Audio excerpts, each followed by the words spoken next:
What's up, nerds? We're back. This is Dylan. I'm Quinn. And we are also nerds, apparently. We're also nerds. My green shirt looks different green than the... Light green? Yeah, I didn't think that through. Mine's extra orange. Wait, what are these colors? Yeah, I think it might just be this monitor. Anyways, focus. So thank you guys for joining us. Thanks for watching the show. If you're watching on Facebook, Twitch, YouTube, please like, subscribe, hit the little bell icon ding, ding, ding. So that you know when we drop a new video or whatever that platform has that equivalence to us growing as a channel. So yes, and you liking us, because that's important too. Okay, don't forget to check out the website at www.broken.pictures.com. It's my favorite part of the show. The part of the show where I get to give everyone their spoiler alert. If you haven't watched all of Loki, you need to pause this, go watch that, come back, and then, yes, and then watch all of us. Unless you enjoy being spoiled. You have been warned. Yes. Time to start the show. Time to start the show. Sorry, I'm really enjoying that.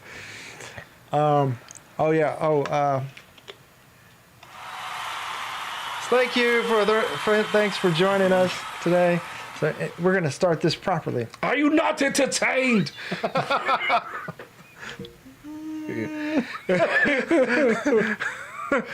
Who's out there again? Hold on, what? Oh, dang, I got the thing set a little too low. There was supposed to be a tumbleweed going across the... All right, so I needed to adapt that. But anyways, all right, thank you for all of you that are watching. We are going to talk about Loki, the season finale. Oh my gosh, that was... It was great. Thank you, Marvel, for coming through. Like, man, they really set Loki up for success. They did. They did it. What's the other old saying? First is the worst, second is the best, but third is the one with the treasure chest. I like that. That's nice. Yes. Yeah. WandaVision and Falcon and the Winter Soldier crawled and walked so that Loki could fly. So Loki could fly. Yeah. Or walk through a time portal. Yeah. I mean, Falcon Loki? I don't know. Flying Loki? Floki? Wait. Vikings. Language? Floki? Jeez. I'm going to go home and watch Vikings after this. Nice.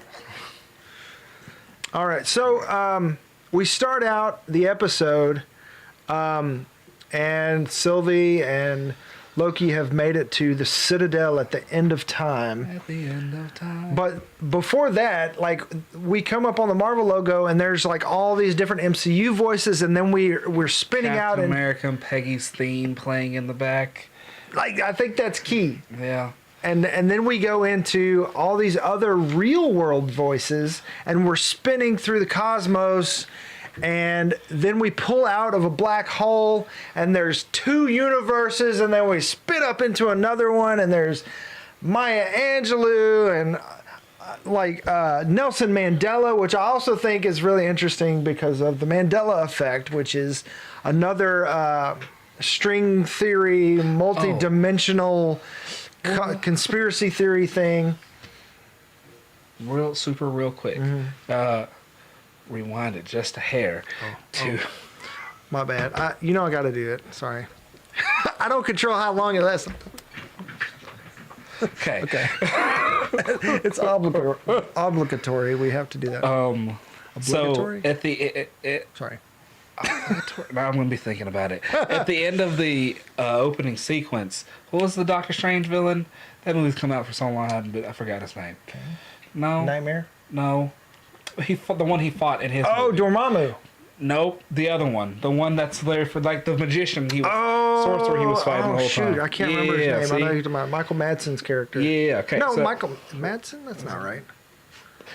The villain in that movie. Anyway, Dorado. we know who we mean. I'm sending you mental images right now. He had a thing he said. He was the very last voice before it cut to like the Marvel Studio thing, to where his whole little quote like "time is the real enemy." So that prelude to something as well. They're not seeing that. That's me just messing with settings. Okay. But yeah. So then a whole bunch of real voices. Everything cuts into the show. Yes. I'm sorry. Keep going. Cuts into the show to Sylvie and Loki. I don't know what's happening. I'm sorry. It's I'm all making good. it to where the people's words when they chat don't come across our faces. Oh, okay. Yeah, you're good. Okay, sorry. I'm all over the place. I'm super excited, and I'm like halfway through an energy drink here. So yeah, we're spinning through the cosmos and multi-dimensional things going on. And if you don't know what Mandela effect is, that's like the Berenstain Bears and Fruit Loops and all these different things. Shazam, Yeah, where people remember instances from their childhood differently, and then they find out. Like you can Google it or look it up, and it's completely different than you actually remember it. And some of that might just be It's in there. In your memory is a shady character, but Nope, someone messed with the timeline. Gene yeah. Wilder died at a different time than I remember. I remember Undertaker dying, like multiple times. And I'm not just talking about like campaigns on WWE. Yeah. Well. Yeah, and so so Mandela effect is named for Nelson Mandela because one of the first instances that like the public started noticing was that some people remembered him dying in prison.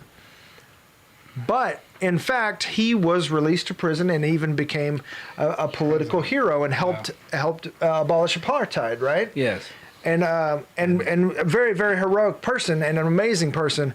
But some people remember him dying in prison and remember that announcement. And yeah, and so like in their timeline, potentially he died and apartheid just kind of worked itself out. And he was a catalyst to all the change and not actually the person who changed it. Huh. Okay. Yeah, so it's kind of freaky stuff when you start going down that rabbit hole. Yeah. So I mean, that's very, very similar to the whole multiverse thing where you've got alligator Loki and kid Loki and old Loki and classic Loki. Classic Loki. Yeah, Clearly, he's just... don't want to be ageist here on the FOMO show. Well, he was the only one that was old.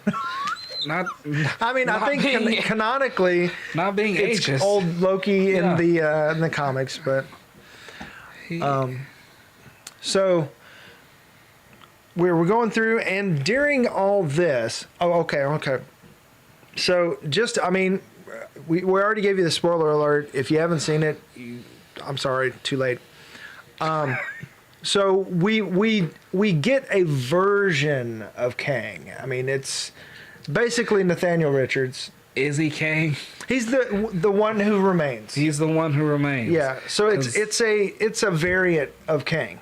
Because they never did say Kang. But they didn't have to. I mean, he was literally dressed as Immortus. They didn't have to. It was Immortus, basically. I think Immortus is one of his variants, and he's one of the bad ones. He even had like the This is what I think is thing gonna, on his chest. This weird thing's gonna happen, of where several villains in several future Marvel movies or shows will be Kang, but different versions of Kang. Which is why you need a powerful actor like Jonathan Majors, who in this version He was just at the end of his rope. Yeah, and then the next time we see him, he will not be comedical at all. He'll probably be Comedic. Kang the Conqueror, or Yeah, he could be. and he even Immortus. teased it. So we're getting ahead of ourselves. Let me pull it back a little bit. During all this, you mentioned Cap and Peggy's song playing, right? And that's the one that they dance to. And so the one who remains, we're going to just call him Kang from here on out, probably, because he's basically Kang, mentioned that one of his future iterations, the way he discovered appeared on top of each other, and he discovered the multiverse.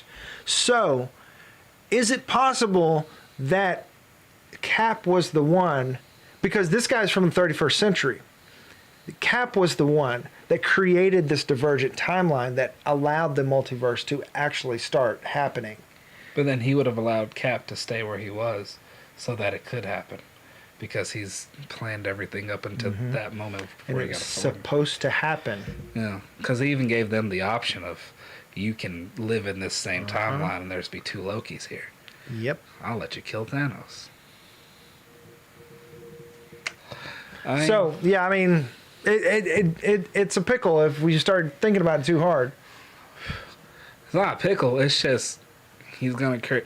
He can stop a paradox from happening because he's the one controlling it. I'm trying to think of a better thing, but controlling just works. Yeah, he's the puppet master. But because you can see everything, you can... It's just like playing a game of time chess with yourself, 3D chess with yourself. Yeah. We're going to get into that. I have a couple little things still with the opening. I have a lot of notes today, guys, so just hang on. Like, my paper is so thin just from chicken scratch. So, I don't know if you noticed, during those little cosmic whooshing back and forth, there's a ship that comes across the screen. And it's no ship we've seen before. Well, I've not seen a ship. There's a ship. There's a spaceship. We're going through the cosmos, and ship comes dead center for a split second. Just whoosh. Huh. Well, Whose ship is this? oh. Big fan theory right now is that it is the Fantastic Four. And it is them coming. I don't know if I like this anymore. Okay, that's... Because, I mean, that's how they got the powers. Yeah. And Kang is a Fantastic Four villain. Yeah. So, I mean, it's almost like you can't have the Green Goblin without Spider-Man. I mean, we had Venom without Spider-Man. And so, it doesn't mean it's good. It's possible, but... It's possible. That means that's the right call. Yeah. Yeah. But, I mean, you know what I mean? It's like Yeah. you can't really have... I mean, especially in the world where it's possible. Like, we've got the rights. Everything works. Everything's here now. Yeah, and you can tease that all day long till the cows come home, and even like put logos or whatever without putting a face on the character until they're cast. Yeah. You know, which, I mean, that's kind of why everybody kind of figured out or was theory crafting on Kang, because they announced Jonathan Majors months ago, Yeah. knowing that, like, I think they're just now starting to film on Ant-Man Wasp. Ant-Man Quantumania. Quantumania. Yeah. And now, I mean, it was fantastic. Yeah, I'm getting ahead of myself. I'm geeking out. Okay. Okay. What did you think of the episode? I'm all over the place. I'm geeking out so hard right now. So it was so good. I loved it. I thought it was like the other episodes, like the more I think about it. So there are people online that are like, oh, it was boring. It was just him talking the whole time. It's like, you don't understand what Kevin Feige just gifted us. Like, what he just gave us on a silver platter. It left on the biggest cliffhanger since Infinity War. And it Since and it's gonna Thanos turned up and was like, it's like, okay, bye. the smile, you know, Yeah. to court you to face them, you'd court death, and he's like, like equivalent, like everything I wanted. It was almost too much of a cliffhanger for me, because I feel like it's not settled, and I'm like, well, When that elevator opened and we were still like in the first 15, 20 minutes of the episode, I was just like, what is happening? I was like, I wanted like an end credit scene, and we got an entire episode. Oh my God. episode where Sylvie, I don't know, I feel like it hurt me more than anything. Oh yeah, there's this episode. Like I said, the more I think about it, the more I watch theory crafting or other breakdowns and stuff like that, and the show. I love it more and more. Like there's so much going on, and just layers upon layers of each character and what's going on, and man, just thematically, cinematically, literary references, like it's such a it was a master class in how to do a series, and it was I thought it was excellent. I thought it was top tier Marvel. It was good, but I don't want to wait possibly 2 years. That's the only thing. I wish you had something else right up to swing a bat at, so I could be happy. But now I'm gonna be like, well, I'll have to wait till Spider-Man or Doctor Strange. Yep, and hang out to the end, and we will talk about the implications for the MCU moving forward, because there are many. There are many. There's 63 currently. Implications. That's what B-15 said. Yes. So. So man, if we're losing Lovecraft Country and we're getting this Jonathan Majors, like I'm scared to say I'm almost okay with it now.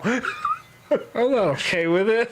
I love Lovecraft Country, and he's phenomenal in that show. And so is I cannot remember her name, Hunter B-15, who's also in that show. Yep. I still want Lovecraft Country season 2, but I still want all of this, and I don't know, because I honestly think that the reason is because he is going to be so involved. He's gonna be 15 different Kangs. Yeah. So, all right. So let's try to keep some sort of order here, because usually we're like crazy jumping around, and this is such a huge episode and so much to unpack. Okay. So Citadel at the end of time, and they walk in, and we're getting this twisting, and the whole thing has been this Wizard of Oz, the wizard and the man behind the curtain and all this stuff. And then remember the scene in the Wizard of Oz, like such an homage of them walking down the hallway in the to go see the wizard. And we get that, in the Emerald City, and we get that, but it's like it's coming in counterclockwise as time is unwinding, and it's like just like little details. I love it. So then Miss Minutes, hey y'all, Yeah. who is basically just the personal assistant to He Who Remains. Yep. An AI created by him probably years ago. He's dude is unhinged. But she did something. Oh, I remember what it was.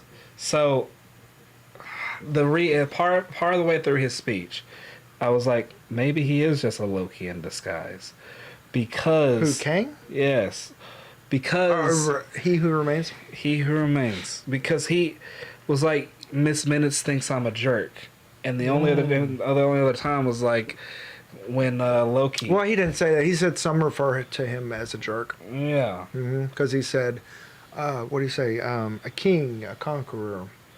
Well, that was before he walked around the table. A jerk. Yeah. And Loki got called a jerk by Miss Minutes, so I was like, well, you say the same thing kind of only twice in a show. And I was like, well, maybe he is a Loki. I don't know. We'll see. I mean, because in the comic, it was old Loki at the end. He had overthrown the TVA in the Agent Loki series, comic series. And so, I mean, I guess this character is just like all of that wrapped into one. Like, he is all of it. He is Kang. He is He Who Remains. He is old Loki. That's what it was. I remember the reasons behind some things. So, besides the fact that Lokis are just the most variant thing, like if you they're gods of chaos and change. Yeah. It didn't give. Besides just that, there wasn't really any other reason of why they were pruned or taken out of timelines more than anybody else. And also, he who remains was holding back other Kangs from, or other versions of himself. So he says. So he says, from coming about. And now that he's dead, all this is just going to happen again anyway. And he's just going to be right back here. So it's a freaking loop. Mm-hmm. When Loki means loop. Yeah. So, like that, Loki is the perfect character because of that. Like, just the fact that they respected, like, it's not some shallow, it's like literary references of like mythology and like deep cuts to staying true to the character of who Loki is. Like, his name means loop. Like, that, it just fits so well together. Like, it's man, somebody like put the pieces together so well. Like, I love it. I love that when everything, I love it when a plan comes together. wait. But that, we'll get to it in a minute, I'm sure. I've got pages, folks. So, Pages. yeah. All right, so she offers them a deal with the devil, basically, and that introduces the whole thing. Like, he shows up with an apple, and it is temptation, knowledge. I mean, the representation of the apple. I mean, excuse me. You go all the literary references, the biblical references, the art references, like an apple. Like, there's so much meaning in that. And he shows up, and he's just casually eating it, you know. And we've seen it before, Doctor Strange, where we messed with time. So I mean, there's that reference as well. And like, I mean, so like, literally, like, it's time starting over, and Loki and Sylvie are Adam and Eve. Like, and there's the temptation right before them. And I mean, it's just like, it's so thick with references. It's insane. Two versions of the same person. Ooh. Yeah. Yeah, I mean, literally cut from each other. Yeah. Adam and Eve. It'll break your brain. Well. Like, it just fit together so well. And I appreciate the effort put into the planning and the writing room on this show. Man. So I mean, she references Thanos. She references the Infinity Gauntlet, and of course they turn it down. It's yours. Yeah.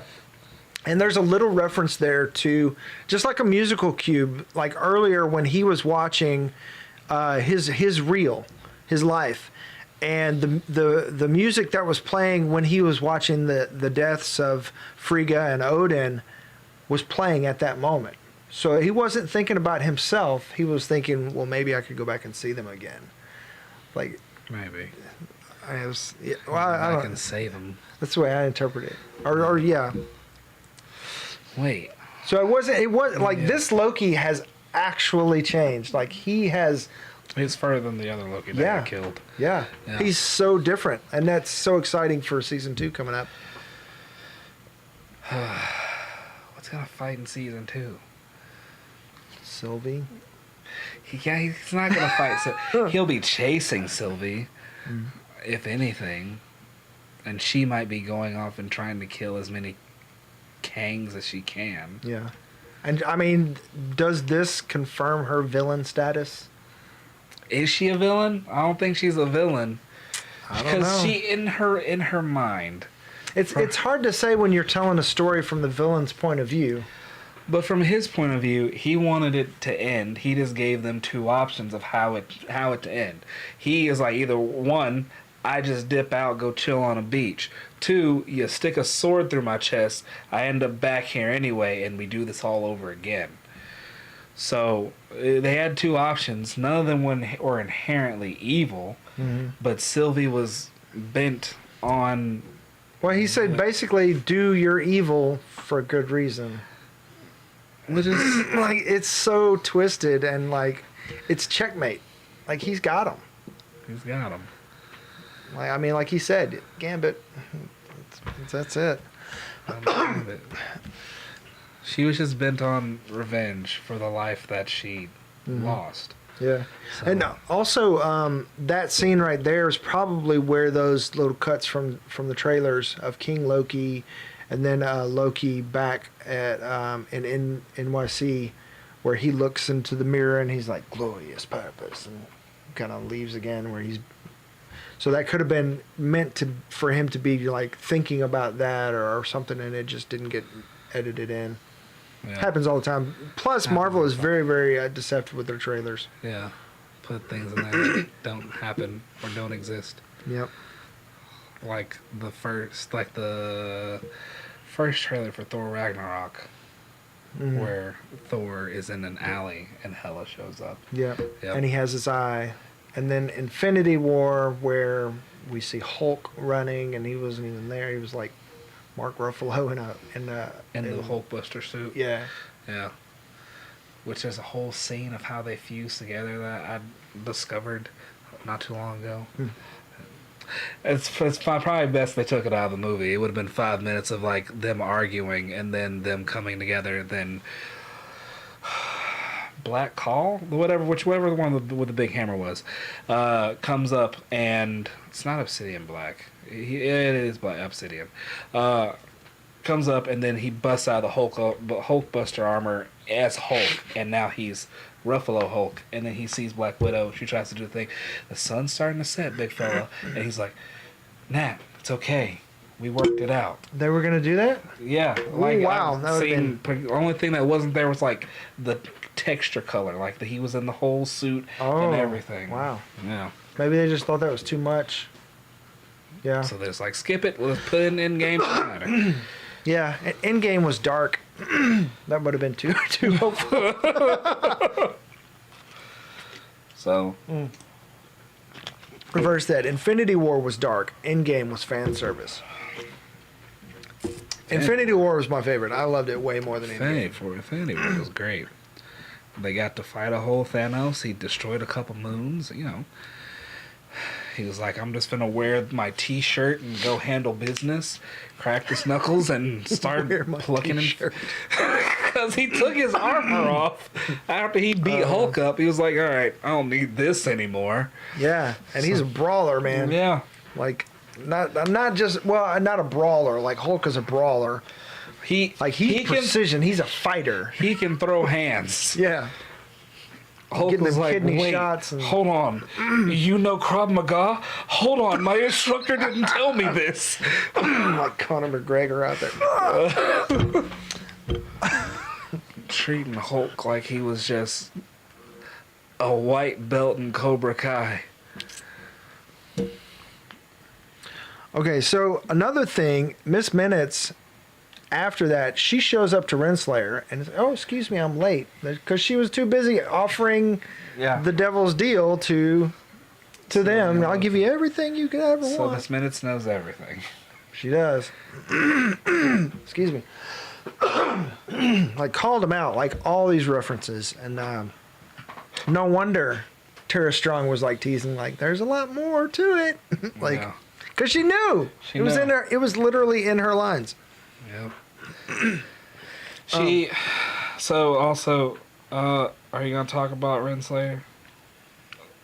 Ish, like, so yeah, she showed up and gave her something from him. Yeah.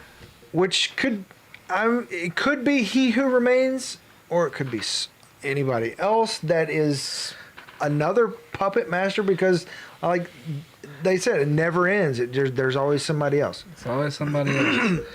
And I think it was He Who Remains, but he couldn't be... Or another version of him. Or another version of him that planted stuff in there because he knew he was about to get stomped out. Because He Who Remains and we saw Chronopolis existing in the same... Like, it's possible that Kang, like, the Kang, the villain, Kang, is still in Chronopolis. He's still being held back. Either held or hiding, or more puppet mastery. I feel like it's more either being held back or hiding, trying to keep some way of under.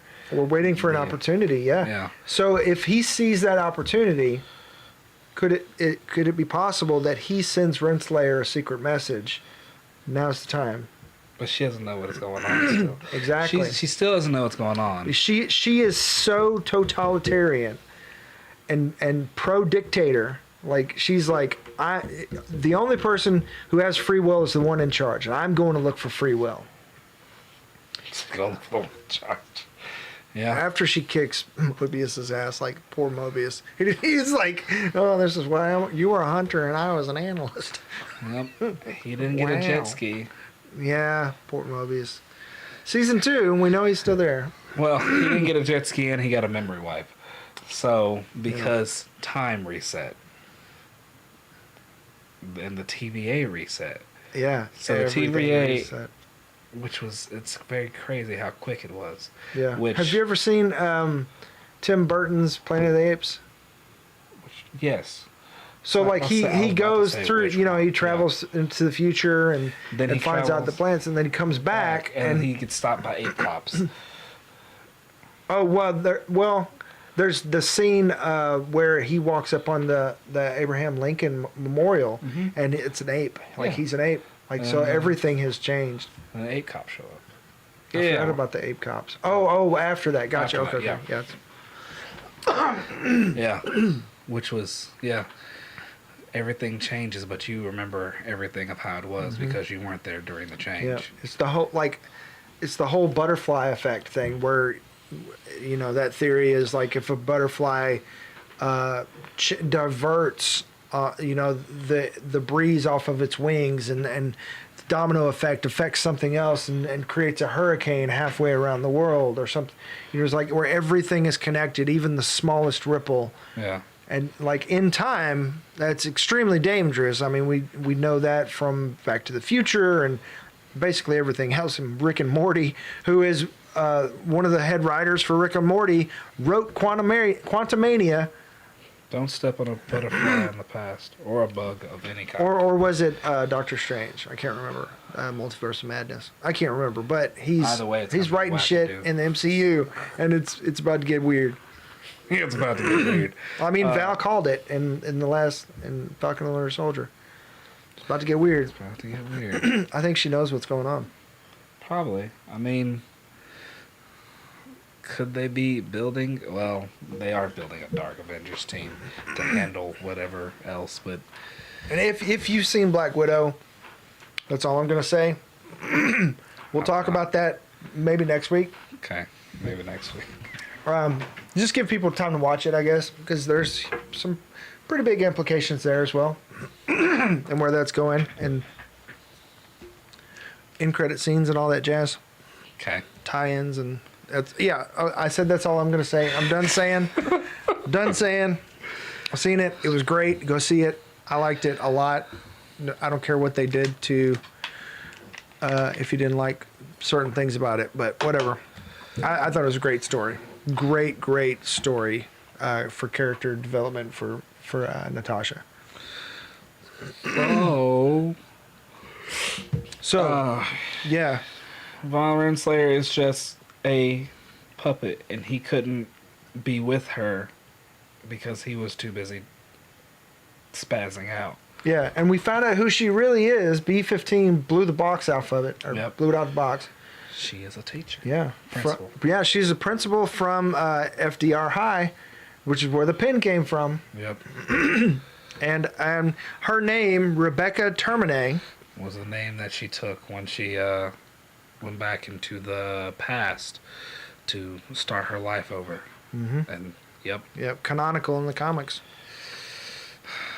So I mean, if they're if they're pulling these cuts and they we know from them casting her in particular and them making these cuts. Now we know, this is what I was kind of upset about with WandaVision and a little bit of Falcon, is that they would pull these cuts and then they wouldn't go anywhere, and it was just like, is it connected? Is it really going anywhere? But now we know, and they're even they're going back with some things and bringing it all in. Have to. There was a lot that happened in this episode. There was a lot, but not a lot. Yeah, Yeah. it seemed like not a lot, but under the surface, the current was swift. Yeah. So much. A lot of things changed, and so quickly. Mm-hmm. But there are some unanswered questions I have. Okay. We can get to those. Okay, yeah. Let me try to go through my notes here. Some information. So He Who Remains didn't give her the information she wanted on, it was like the beginning of time or whatever. Gave her something that she would find interesting. So that's something for season 2 or Quantumania or wherever we see her again or wherever she went. I have a feeling.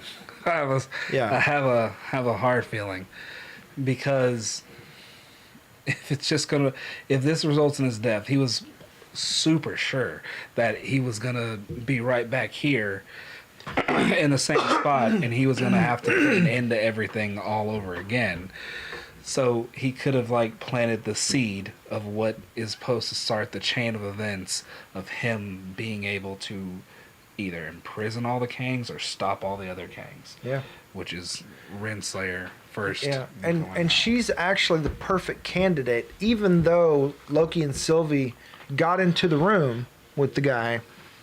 Renslayer is the one that needs to take over, because she doesn't care right or wrong or if it's fake or whatever. She thinks it's the right thing to do. Like she's so on the same page as He Who Remains that it ain't even funny. Yeah. The perfect soldier. Yeah. She believes in the cause. She's not. believes. Yeah. Like she should have been the one. Yep. So maybe that's his ace in the hole. Is if this doesn't work out, if these Lokis don't take the bait, I've got my ace in the hole over here. Yep. Woman so dedicated, if Hydra had her, they would have won. Real Yeah. talk. They probably would. All right, so You have so many notes. yeah, so she went to look for free will. All right, so then they come in, and so when I just see Kang and giant all letters. caps, exclamation points. So then, as they're seeing Miss Minutes, there's these statues, and they're like these cloaked figures, but they're faceless clocks underneath the veil. So it's kind of like maybe Miss Minutes, or just a reference to the faceless TVA agents in the comics, or just the fact that time is veiled for them, or aesthetic. yeah. I mean, just it looks cool. Who knows? Who knows? But it's cool. And so then we also see the statues of the timekeepers, and there's 4, and one is busted. Huh. So did you notice that? No. 4 Yeah. and 1 is busted. Yeah. And so there's 3 left. And I mean, and there's the rule of 3 throughout time and nature and all these things where and even behind him there's like the Triskelion, which is like the old symbolism for like the Trinity and all these different things, and throughout time and nature, like, which not to get too weird, but like I can't remember which scientist it was basically saying, like, on the surface when you look into science you become an atheist, but the more you look, the more you realize that there's a pattern, and there's a creator, and there's order, and even with the multiverse and all this stuff, like, there's something holding this together or whatever, like it's clockwork, and there's these repeating patterns and all these things, and it's all connected. But anyway, not to get too weird, but that's just one of the things in nature, like the pattern of 3s that they reference with you've got the timekeepers, you've got and then you've got He Who Remains, the 2 Lokis sitting there, and these patterns, the circles, like all these different things, the Trinity, Father, Son, Holy Ghost, like all these different patterns of 3 throughout nature and time and religion, and all these huge implications. Not implications, but connections there. And Oh crap! Well, so I knew Sylvie was gonna do this because her outfit didn't change. I remember I forgot to say this a week ago. When they were sitting there, she was talking about this outfit being whatever, and then it's like she's wearing this all black outfit. Loki's still wearing his white shirt with his whatever pants. Yeah, that's true. And then they still go in there. Yeah, I mean that's absolutely. That's a literal allusion to I wish I could change, but I can't. Yeah. Like she literally said it. Yeah. Just another amazing writing tool right there. Like high class writers here.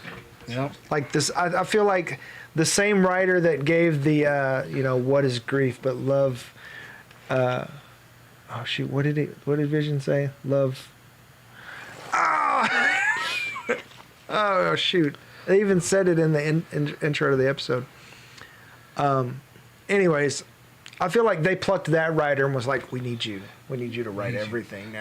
just sit here, write. Don't leave. We'll bring you food. There's a bucket in the corner. And now he's he who remains. I need to use the bathroom. You have a bucket. And just plug his mind in, just straight into. Put into some weird cerebro. Yeah. Oh, cerebro. But yeah, so Excuse me, I don't know what this. so this episode was Sick. a lot, but not a lot. Oh, so the broken timekeeper thing, like there's in the comics there is a fourth timekeeper. There's a fourth timekeeper. And he was banished to ancient Egypt because he warned the Fantastic Four about the future. And there's something bad happening and he was banished. I think all the timekeepers did exist, but he had to kill them. Or he killed Very them. possibly that he overthrew, and it's one of those things where I think just like classic Loki, Richard E. Grant's Loki, where maybe at the beginning he took it all over. He won. He beat time. And now he's just like, well, I've got it all. What do I do with it? Like a dog who actually caught a car. It's like, where do I go now? What do I do now? And now he's just bored. Yeah. He was bored. He said he was older than he looked. Yeah, and he might have been the villainous Kang, and time has just worn him down, and he's just like, Hadn't talked to anybody for a long time because no one could get through Eliath. He used Eliath instead of Eliath being his enemy. There were a lot of that was so many things. There were a few things that made me like, huh, okay. I think there's more to that. Yeah. I think there's more to that. Okay, I'm sorry. Sorry. No, go ahead. You're fine. Go ahead. I'm working up to that. I want to get through my notes. Get through your notes. Okay, thank you. All right, so the Citadel is cracked and filled with gold. So just like I think the villainous Kang, like this possibility where he was villainous, and he has everything was broken, and now he's finally got everything he wanted, and he had to kind of put it back together and realized, I broke everything. And just like old Loki, like he finally came around and was like, you know what, I miss my brother. And he apparently has been conjuring this fake Asgard and living amongst his illusions, For a long time. Yeah. And same with this Kang, I think, or this He Who Remains. And I think the Citadel being cracked and put back together is kind of like an allusion to that. So that's also it's the Japanese art of kintsugi, and it's also Kylo Ren's helmet. So they did use that for that, but also it is on our logo, and that's where Broken Pictures came from. Yes. If this will come up, it says. See? Oh, I'll cover say it. Yeah, right there. In the Broken Pictures logo on the website. But yeah, I mentioned it last week, but there it is. So yeah, just the fact that it's an ancient Japanese art where supposedly an emperor had this favorite vase and it was broken, and he asked the artisan to repair it, and he repaired it, but it just didn't look the same. And so he asked him to beautify it and kind of make it better and somehow, and he infused gold into the cracks, and it made it more beautiful and more meaningful to where, and it's also like a philosophy thing where it's the things that break you that make you beautiful and more interesting and all that kind of thing, right? So I think that's like what we're seeing with Loki, where and with this Kang and old Loki and all these different things. All right, so the Kang, all right, so I love Jonathan Majors' performance in this, because he was like a mix between Willy Wonka and the wizard from The Wizard of Oz, the man behind the curtain, which was like so goofy and kind of awkward, and I'm just a magician, or, that kind of thing. Yeah. Just happened to be a guy that got lost in his balloon and found Oz and created this big facade. But he's also kind of the Emperor, because the entire time, even though on the surface he is I'm just being honest with you. I'm just being honest, and we've got to do bad for good reasons, and it's going to always come back around, and you've got to do something about it, and I'm just offering you this thing, and I can give you anything you want and all this stuff. On the surface, he seems like it's a necessary evil, and we've just got to do it, and he's just being earnest, and honest about everything. But Sylvie sees through it, Loki sees through it, like they know he's lying.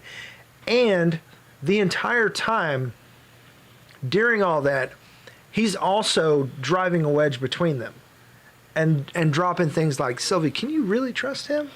Yeah. And so, like, the entire time while he's asking them to work together and take over his job, he's also sowing discord between them. There was never two choices. Exactly. It was just the one choice. Exactly. He knew Sylvie was going to do what Sylvie was going to do. From the moment he was like, what did he say? He's like, what is this? Is some sort of manipulation? It's like, interesting that your mind would go to that. Exactly. Sowing those seeds of doubt. Yeah. And he even told them from when they walked in the very beginning, he was like, you think you have free will. You just walked the road. I paved the way. Yep. The entire time, he's been a master manipulator. The entire time. Like, and I mean, even the scene where he's like, he out-tricked the tricksters. Exactly, which is crazy. Like he even does the Willy Wonka pose where he's like, really. Like, the whole thing is a giant facade, and I mean, they've been touring his factory the entire time. Because we know he could have he could have took them to town if he really wanted to. Mm-hmm. That was made apparent every time she tried to hit him, and he just boom, boom, boom. Hi. Mm-hmm. Yeah.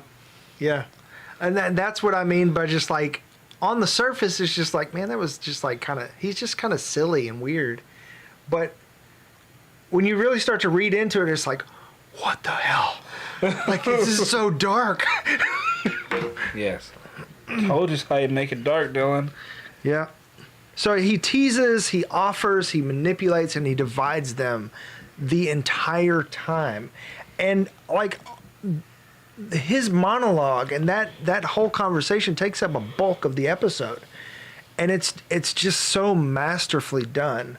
Like, I loved it. The more I think about it, like when I was watching, I was just like, wow, there's a lot of information being dropped. I'm trying to process it, but like the more I think about it, it's just like, that's crazy. Like, this guy, like this writer, like he even shows up. So he's like, even though he's not technically Kang, he shows up, steps out of the elevator, and he's dressed basically like a Mortis. He's in the colors of Kang and shed in blue light, so his face looks blue like Kang. And the entire time they're in the Citadel, it's that blue shade, his influence over everything. Yep. He was Kang, but not Kang. But he was. Yeah. It was. I keep saying it was a lot because it was a lot. Yeah. The Council And of Kang. the callback, like, just the whole, okay, and the love story between the two Lokis, between Loki and Sylvia, however you feel about that. Some people are really weirded out about it. Some people are highly offended. It's fun. It is what it is. I think it was great. I think she was enough Loki to, you could tell she used to be a Loki, but she was enough of a different person for it not to be weird. Like, I think this character is the outlier, like the only, like, it actually worked with this character, with Loki, because it's Loki. Like, he's a villain. He's a narcissist. He turned into a horse and got pregnant. Screwing another horse. Like, I mean, only person that, he loves is him, himself. it's like, that whole thing is like, okay, well, that doesn't offend you? The fact that he turned it, like, bestiality doesn't offend you? The fact that he brought an alien army to overthrow the Earth doesn't offend you? The fact that he sided with Thanos doesn't offend you? But the fact that he likes himself offends you? Like, he's Loki. He's a narcissist. This is in character. The extra points to what Dylan is saying is, genocide of multiple different species and races throughout the world and universe. And, bestiality. He's a bad guy. He's a bad guy. Like, expect the expected. Like, what did you think? He literally said it the entire time. Yeah. Expect the expected. Yeah. Oh. So during his monologue, is that also the next thing on your notes? We can continue with that. Okay. I was going to talk about the love is a dagger thing. Like, it ended up being, like, legit. Yeah. She kicked him through a door. Yeah. During his monologue, he just told them the story of basically what's about to happen next and some of the things we can definitely expect. So the Council of Kangs existed at some point in time. Mm-hmm. Well, not yet, but didn't because it hasn't happened yet. Well, to a certain extent, yeah, To for a sure. certain Because he was extent. talking about them meeting each other and But he's narcissistic 31st working century. together, and So it hasn't happened yet of where they were in the present that they live in, I guess. But it will happen, and because they can time travel and cross dimension travel, it didn't matter. Yeah, we're gonna have to, like, talk about time as a flat circle just to make this make sense, because it, just like Mobius said, it has happened, it will happen, it is happening. That's the proper flow of time, over and over and over again. And unless you break the loop, it will. Yeah. Every single time. So, But breaking that loop is how you create a new timeline. So I think he's known the entire time. This is why. So we view, okay, just a little nerd science here. We view time in 3 dimensions. You know what I mean? Like width, depth, height. Time. We're watching time. So one of the voices that popped up in the intro, I can't remember his name. He's a philosopher scientist that talks about how if you see, the way we view time is we see the head of the snake and the tail of the snake, and we think they're 2 different animals, but it's all connected. It's all one snake. It's all there at once. And they're not happening, but we see the head and then the tail, and we think they happen at 2 different times, but they don't. At the same time. Yeah, time is a stream. Like, we view the way we experience time is from point A to point B. but that's the whole time as a flat circle thing, where outside of time, like the way we experience time is going around like in a path. But if you step away from that and you see it all happening at once, like it's just like looking at a map. Like you see all paths at once. And you know where to go. And that's what the Citadel at the end of time, where he positioned so that he saw everything at once. And that's that circle. That was the timeline. That was it. And not very ominous that it's, no moon.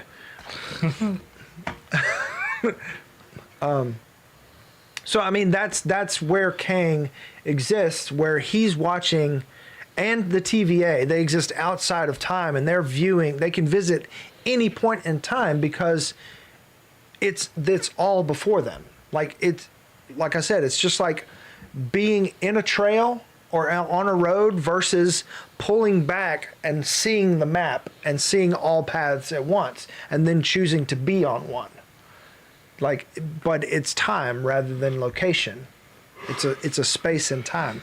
Yes. Yeah, I mean, I said 3 dimensions, like height, space, width. That's art dimensions. I meant like space and time. All that kind of. Anyways, yes. I'm about to look stupid Okay. trying to explain science, but so the way Kang, like he said, like even the little time twister on his hand is a circle, and circles. He was seated in a circle. There are circles everywhere. So time is a circle, and it happens. Mm-hmm.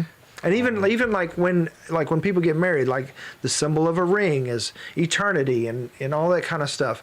But if you take it out and you see the whole thing at once, yeah. Then you can pick where you want to go, as long as you have the means to do it. Exactly. Yes. And he kept that neat, and then the reason he was able to dodge Sylvie's blows and all this stuff is because he knew that she was about to do it, not because he has super speed or anything like that. It's not that type of skill. It's a totally different skill to where, yeah, and that kind of begs the question that they kind of got into was free will. Is if you're able to see everything at once, does that mean that free will doesn't exist, or you're just seeing it as it happens? You're seeing it as it happens. Yeah, like someone could predetermination. Like that's a whole put something in your way, and then you could think that's your decision that you made because that thing is now there. And it gives you the illusion of free will, but once you're in a position to see everything, you learn none of your choices actually mattered. What game was that? There was a game. Walking Dead, Telltale's Walking Dead Season 1. Every decision you made in that game looked like it mattered until you got to the end. Then you realized there was either just a worse version or a slightly better version. Everything was still going to end effed up. Yeah. And just because you're able to sit in a position to know what has happened doesn't mean the person who's experiencing time in that moment didn't just because you know what they chose doesn't mean that they didn't choose it of their own free will. Does it make sense? Yeah. And so big Easter egg. When she stabs Kang, like he told her, he was like, "Look, it's gonna happen. We're just gonna end right back here." How many times has this happened? In the Matrix Reloaded, when Neo visits the architect, it was like the 6th version of Neo. Oh. Remember that? Yeah. He's the architect. Yeah. Neat. So this has probably happened 3,792 times. He's tired. He's tired. Girl, I'm tired of you killing me. So lots of big Matrix connections there too. But he's still power hungry at the end of the day. Yeah, he's still Kang. He's still Kang because he wouldn't have been like planting those seeds of self-doubt within them to make her make the decision. Can't help himself. Because he was like, we'll be right back here. Knowing he probably deep down, he wants them to choose the other thing, but he's like, they're not. So something that New Rockstars picked up, and I don't know if they got it from somewhere or whatever, but when he says, "See you soon," wink, that is a callback to when she threw the sword and decapitated the timekeeper. There's a whisper, "See you soon." Huh. There's a whisper, "See you soon," and he revisits that at the end. "See you soon," wink. He knew the whole time. Huh. He knew the whole time. He knew the whole time. So, is it gonna be him? I mean, a version of him. Or it could actually just be him, because he said reincarnation. Because, I mean, it's just like the Matrix, where it's like, she's like, "Watch out for the vase." Oh, it's like, he's like, "Oh, sorry." He's like, "Well, what's really going to bake your noodle is that if I didn't tell you, would you still broke it?" Huh. It's like, it's that type of messing with your mind. Yeah. Where, I mean, he's done it and he hasn't done it, and it's all happening at once. Yet it's all adapting at once, and but I mean, just because, like, you could, if you, okay, I'm trying to come up with illusions, or not illusions, but analogies and metaphors to make this make sense. Like, if the only one that comes to mind right now is like, if you're a ball player in a ball game, and you're in there making the choices and playing the game. And you're actively in the moment making choices and playing the game, versus a spectator who sees the game happening and can read the plays and the strategy and knows where it's going to go. Like, doesn't negate the fact that the football player or whoever is playing the game is still in the moment making those choices. Yeah. That doesn't mean they don't have free will. They're not using free will. Yeah. But if then you start directly interacting, with that person, you can influence and you can their see it choices. coming, and even just because you're watching that game at a later time doesn't mean that they didn't choose that of their own free will. Yes. You have free will as long as an outside force is not directly influencing the outcome or decisions that you can make. Didn't know we were going to get into philosophy. That's what's great about this show. So if you have like 4 choices in front of you, you see all 4, but then for some reason 2 of the choices disappear, and you only have like, seems like it's going to benefit you more, then yeah, you're going to choose that. But then come down the line, you found out the other 2 choices were taken out because they would have been better than the mildly good one and way better than the bad one by somebody who needs you to choose that so it could benefit them down the line. Exactly. Yeah. And Kang, that's the thing, is like the whole him saying "I'll see you soon" is being a callback to when she killed the timekeeper. Like, it was a con the whole time. Yeah. Like, it was a con. Like, he set it up and before, because he literally had the pages right there in front of him. Yep. And he said, "Oh, well, I don't believe him when he said, 'Oh, I don't know what's going to happen next.'" Like, I don't believe him. He had one of them little word things that they had in the episode 1 because they needed them to sign it before he was like... Yeah, before they even got there. Yeah. So let's go ahead and sign this. Yeah. And so and another thing that New Rockstars caught was when he even took off his time twister and pushed it up in front of them, the camera was still positioned and it looked like it was still on him. So even like that visual language is that he wasn't actually giving them control. He was actually still in control. Yep. Unless they took it. But they're never going to take it. And he knew that. Yeah. And he knew what was going to happen the entire time. And when you're talking about like manipulating and guiding choices, he did that in the moment.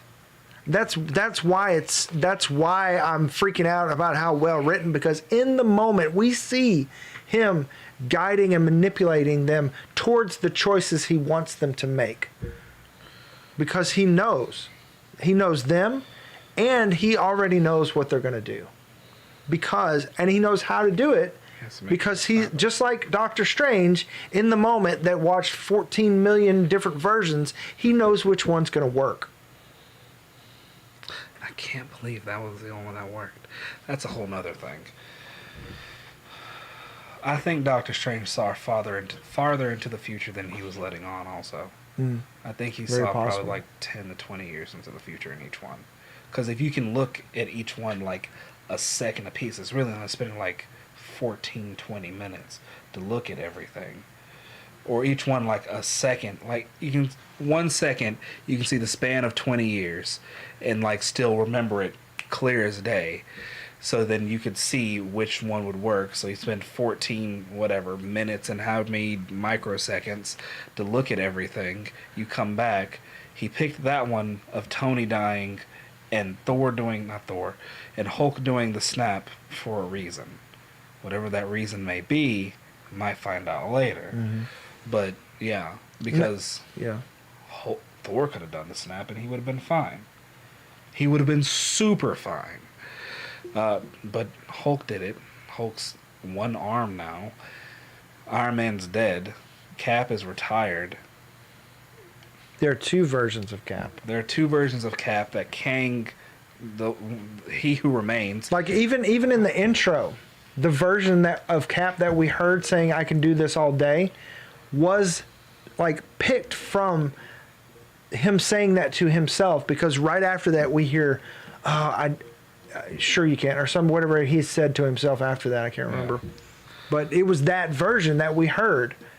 And so like they're already alluding to like there's like we've already played with timey-wimey nonsense, and there's two versions of Cap. And the other version of Cap just chilled out for however many years. Mm-hmm. And came back and gave his shield when it was time. Just waiting in the wings. Who fixed the shield? Yeah.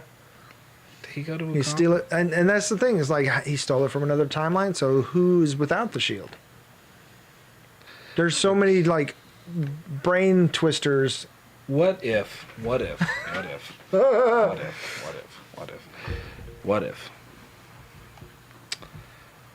when he goes, Cap sees a first branch in a timeline, and he sees something in a timeline that gets destroyed. Like a timeline that the TVA ends up showing up to do the whole thing. So he plucks a variant shield. But it's a timeline, the same timeline that they went to take the Infinity Stone from the first place. Whichever one. I don't know. Whichever one. Back in the 60s or wherever it was. Whenever. With Tony's dad. With Tony's dad or whomever. Yeah. Or he goes to a timeline... Nebula. When did they go? They went to 2014? They went to Nebula, and War Machine went to the planet that was started on the first Guardians of the Galaxy movie. Names are escaping me right now. Where the Nova Corps is. Yes. And then Thanos found that nebula, and he came early, so that... Oh, yeah, and all that happened off screen. And he destroyed the entire... He didn't, because he didn't have the Infinity Gauntlet. So what I'm saying is, like, Thanos found Nebula, found out the stones had already been gathered, found how they had a whole time machine to go back, and then he went taking his army to the future. Okay. I'm thinking of something the else. Beginning of Endgame. Oh, yeah.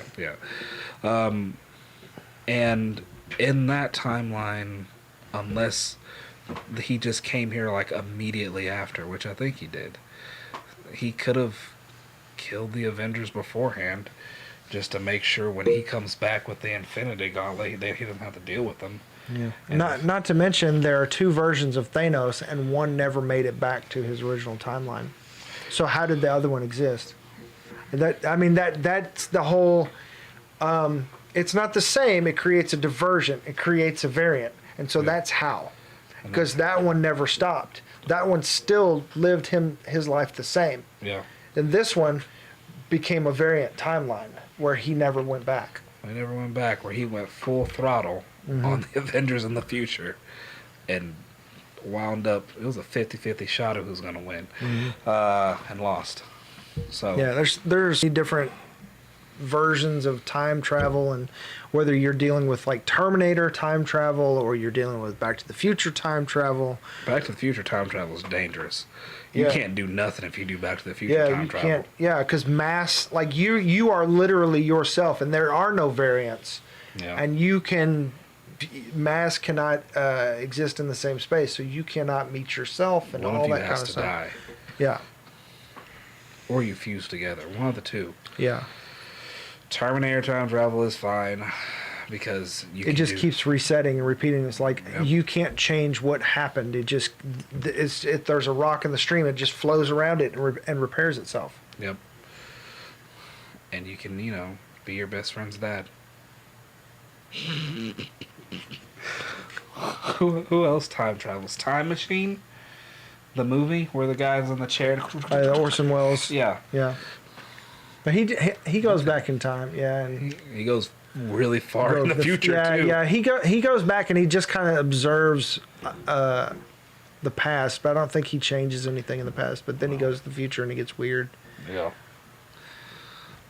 So to get back directly on Loki, so yeah, basically, He Who Remains / Kang / Immortus / every other version, like classic Loki or whatever. If he's a Loki variant, like he could be all of this wrapped into one, representatively at least. It was Khan the whole time. He's framed by circles, it being a flat circle. Even the camera work of, like the way they frame the camera when he's sitting at the desk, and he's talking about how he did it. That circle is massive behind him, and he are reversed. He's huge, and then as he's talking about how he's bored and he's diminished and he's ready to pass it on, like the camera pulls back and the circle gets bigger and he gets smaller, but then it reverses and goes back to him being in power, and just like the importance of the visuals and the visual language there is the visual language tells a different story than what the verbal language does. One could say it's just he had to allow himself to seem vulnerable to get Loki on the hook. Because I feel like that was the moment that Loki was like, okay, we can definitely do this. And if we work together, we can definitely do it. Killing you seems like it could cause a bigger problem, and I'm done causing big problems. And Sylvie's like, nope, sword through chest? How would you like it? Would you like it in your heart, stomach? Heart, then stomach? I have all day. So yeah. There were moments in there where both of them made their mind up completely. And you could tell. And then even like the visual language with them, where they're sitting, and it shows them together, and they're mirroring each other. The whole way through the Citadel, it shows them, like on our thumbnail, it shows them holding their blades the same direction. They're sitting in the chairs. They're literally sitting at the same posture, and one of the cracks goes right between them and the floor. The visual language is heavy. We saw that the same way, but different. The crack is the same until it gets to the chairs and it splits. And one leading the Sylvie, one I leading think Loki. we're going to be watching this episode over and over again for a long time, and pulling Easter eggs out of it, and interpretations, and yeah. They can go back and add things in if they want, It's so thick. They can go add in a little flaming person flying across the screen for no reason, if they want. Yeah. Miss Minutes. Miss Cartwheels out of there. Yes, ma'am.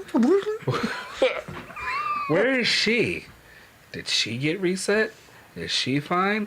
I think she exists outside of it too, because I think she works directly for whoever's in charge. Yes. And now that I don't think that there's nobody in charge anymore. No, it's definitely. And I don't think Sylvie's Kang. in charge. It's Kang. Like I don't think he ever meant to relinquish control. He just wanted them to be Lokis, to be catalysts, to change. He was just ready to reset, and he needed them to do it. He needed like a 2-second vacation so he could do it all over again. Yeah. So the whole time as a flat circle thing, the Council of Kangs, I think it was just his turn to rule. Maybe. And he was done, so he was just like, okay, it's time to reset and let somebody else do this. And they all take turns. The Avengers are going to be a problem. They are conquerors and masters of time. The Avengers? But Kang. No, Kang. Yes, Kang. Yeah, and so that's my theory right now, is that it was just his turn to rule, and he was like, okay, well, I've done everything I want to do. I'm done. Let's go out with a bang.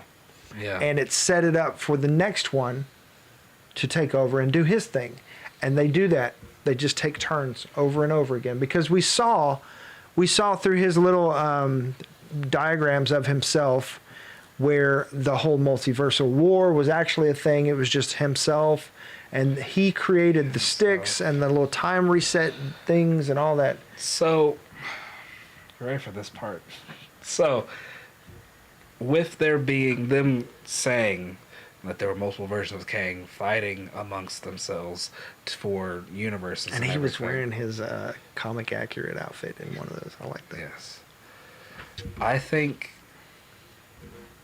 one of the, and while dealing with Kang, because some of the versions of Kang will be extra super bad, and some of those will be Kang the Conqueror, Mortis. Y'all know, name it. Hi, sorry, Ghost, I didn't mean to, I got your paw. Any other type of Kang that seems super dictatorish. And some of the Kangs will be, a bit more mild-mannered, be friendly to helping the heroes out. Mm-hmm. But the Avengers need to be careful, but they won't really know, because one of them would just like show up, I'm from the future, there's blah blah blah coming here to destroy whatever, and he could just like lead another Kang there to get the help of the Avengers to fight a Kang, eliminating the competition. Mm-hmm. And then universes manipulating them so that so that he gets the help of whatever version of the Avengers are in that timeline to help take out everybody else. Yeah. Because I mean, just like every Loki at their core has these certain characteristics. Like they're a god of chaos and change. They're severely narcissistic. Like so much so that old Loki, having taken time away, was like disgusted with himself, and all the versions, like they're all the same. Yeah. Kang, at his core, there are some qualities that unless they go through some severe change, like this Loki did, or Sylvie did, like I mean, even at her core, there's still Loki characteristics. Yeah. But she went through enough of like.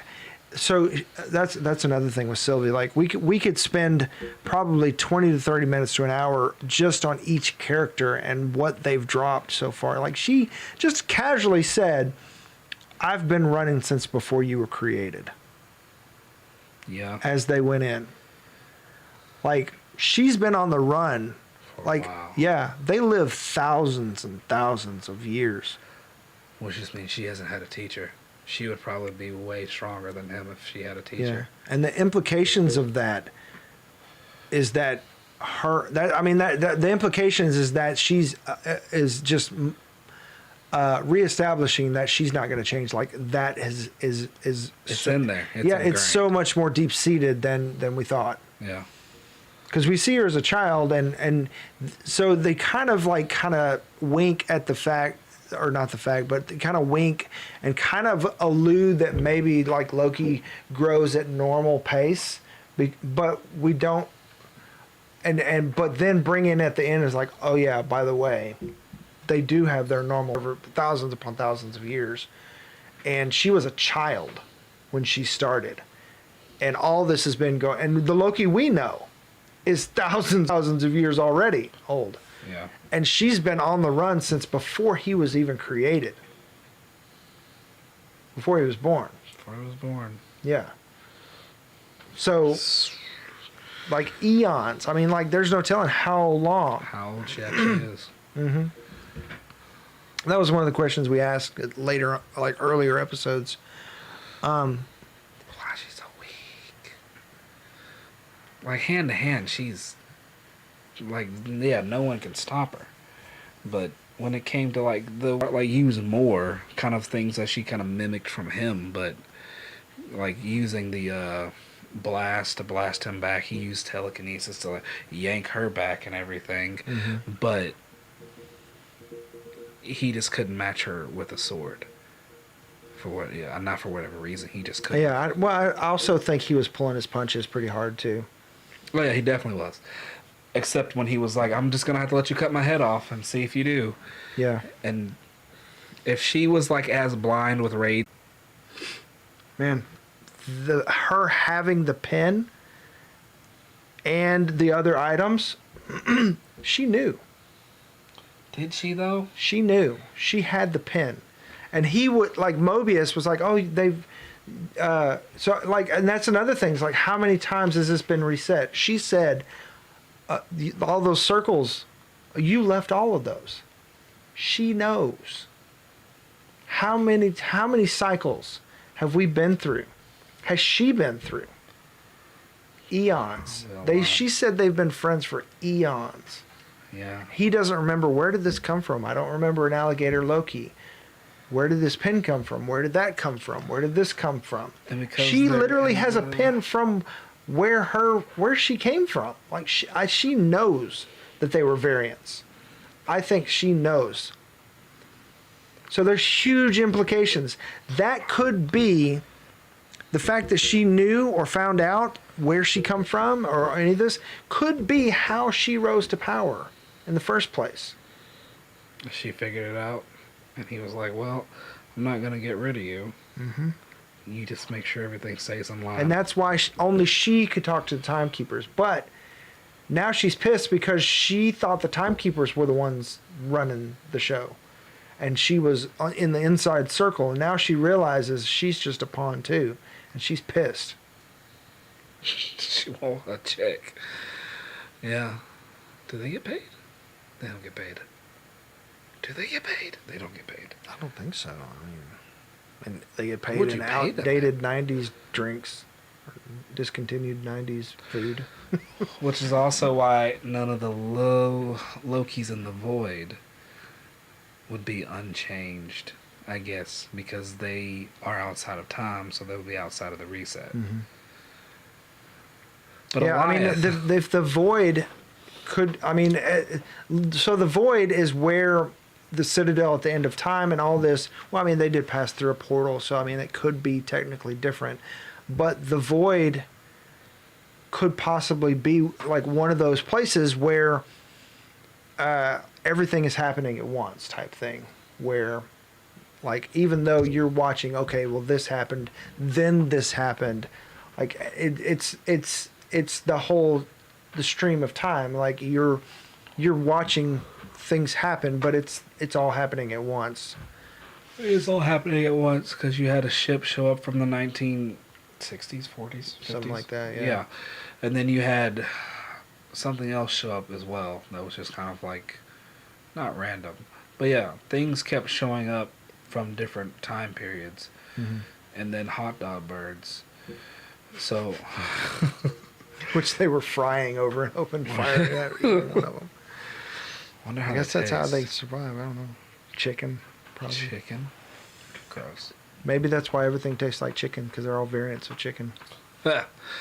I mean, you go into the Matrix. I mean, they didn't know how to write anything but chicken. why everything tastes like chicken. Gross. But yeah. So I mean, it has to be somewhere where everything's happening at once. But there's still some weird premise of time, I guess, because it's happening at once. Yeah, because because the way humans experience time is point A to point B. Like we're experiencing time like this, but we're still living. Yeah, it's complicated. I'm gonna go cross-eyed trying to figure this out. Also, just a little Easter egg. Immortus is tied to Wanda and Vision as well. Yep. He literally married them in the comics, and he's the one that did the whole babies thing. That took her babies and well. So is he behind the whole WandaVision thing as well? What was the order of these shows again? Originally it was supposed to be Falcon and the Winter Soldier, WandaVision, and then Loki, but those first two went out of order. But as far as you mean, like in the timeline, like in the timeline, I feel it. In the timeline, it's definitely WandaVision. Yeah. So Loki is 2012, and it's outside of time, so it's all everywhere at once. So technically, it happens before. Yeah. And I mean, so it could be it could jump in at any point in the time stream.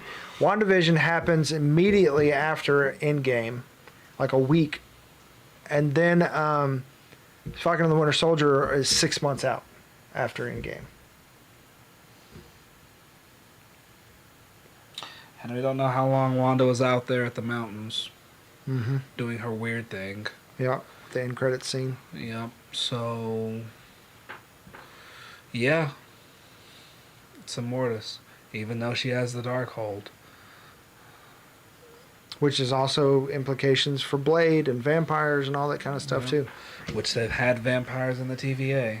So, with all the timeline branches going out and going crazy, and some of them crisscrossing and all this, like it just infinite timelines, like lightning streaks. Yep. Which is also callbacks to like the ancient one and all those, like she couldn't see past a certain point. Currently 63. Well, that's what they said. Because there's a reason. A slight reason. It's a super, like, you have to be deep cut. You have to dig down deep and like, oh, here it is. I knew that number meant something. Immortus, his first appearance was in Fantastic Four 63.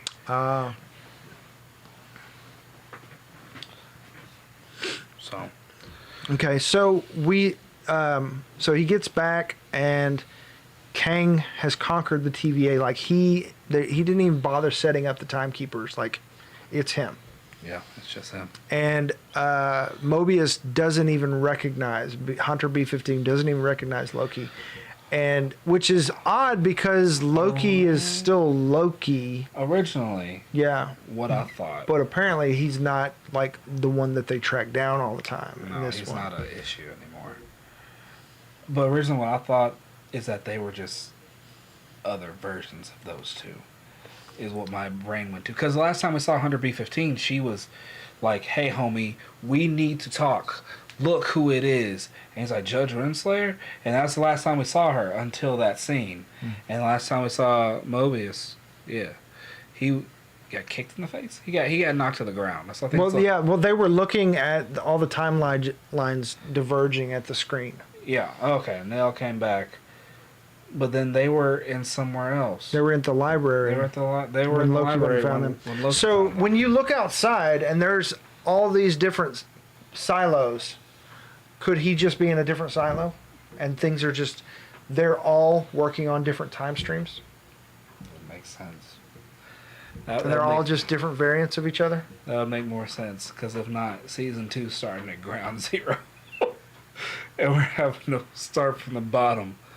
So it's possible that season 2 is going to air right before Quantumania and lead into that directly, because it's still going to be a bit before that comes out.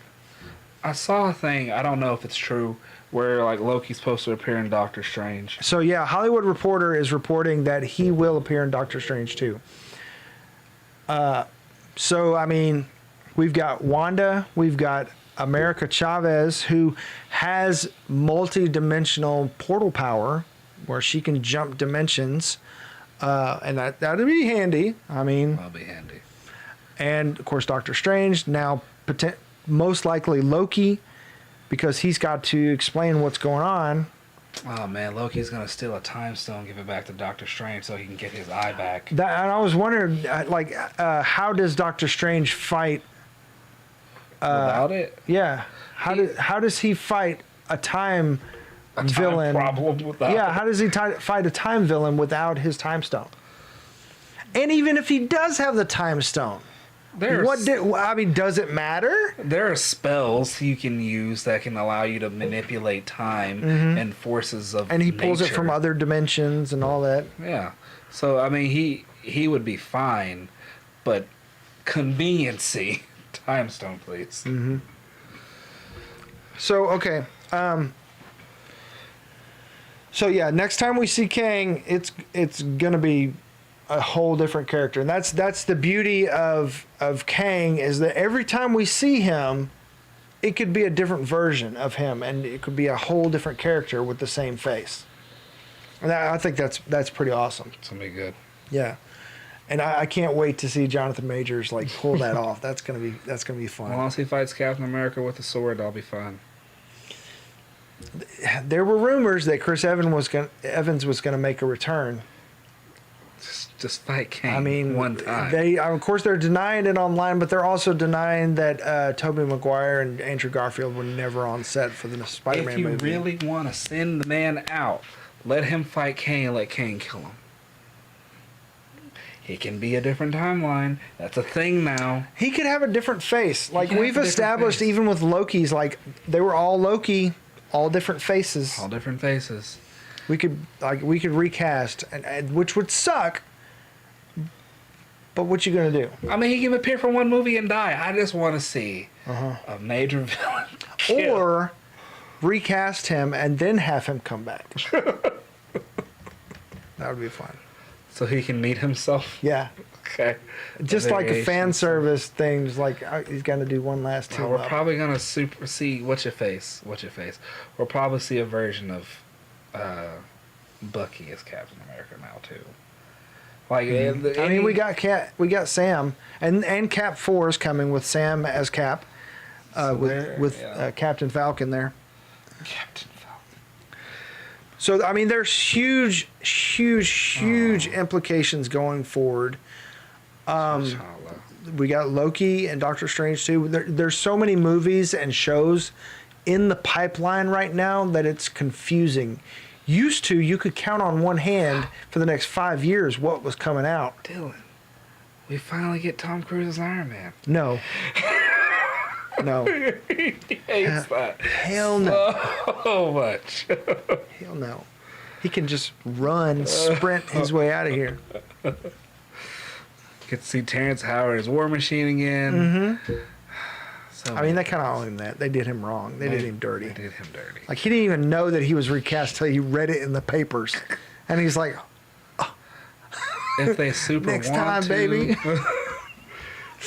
If they super want to, they can have Denzel Washington be Old Man T'Challa. That would be cool.